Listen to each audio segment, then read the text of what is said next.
আমরা শিক্ষার্থীদের প্রতিনিধি হয়ে কাজ করতে চাই। তারা দেড় জানিয়ে দিতে চাই যে 9ই সেপ্টেম্বর ডাকসু নির্বাচন হতেই হবে।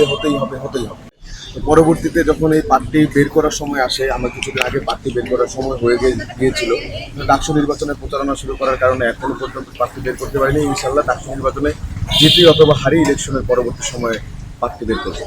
সারা কেমন পাচ্ছেন? আসলে সারা পাচ্ছি। আমরা দীর্ঘদিন শিক্ষার্থীদের অধিকার নিয়ে কাজ করেছি, গণতন্ত্র নিয়ে কাজ করেছি, ক্যাম্পাসে নারীদের নিয়ে কাজ করেছি, নারীদের অধিকার নিয়ে কাজ করেছি, তাদের নিরাপত্তা নিয়ে কাজ করেছি। তো সেই ক্ষেত্রে আসলে তাদের কাছে সারা পাচ্ছি। হ্যাঁ, ফ্যাসিবাদের গল্প আমাদের কম বেশি যারা ছাত্রদের প্যানেলে রয়েছে তাদের কম বেশি সবারই রয়েছে। আমরা বিশ্ববিদ্যালয় শিক্ষার্থীরা, আমরা বিশ্বাস করি বিশ্ববিদ্যালয় শিক্ষার্থীরা সেটি জানে, এবং তবুও আমরা কিছু মাধ্যমে বিশ্ববিদ্যালয় শিক্ষার্থীদেরকে সেগুলো জানাচ্ছি।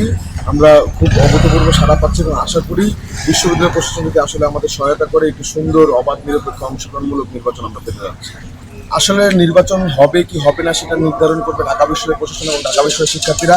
ঢাকা বিশ্ববিদ্যালয় শিক্ষার্থীরা যদি চায় ডাকসু নির্বাচন হোক, তাদের প্রাণের দাবি তারা চায় এবং তারা এই দাবির পক্ষে সচেষ্ট থাকবে, এবং আমরা যারা শিক্ষার্থীদের প্রতিনিধি হিসেবে নির্বাচন করতে চাচ্ছি, আমরা শিক্ষার্থীদের প্রতিনিধি হয়ে কাজ করতে চাই।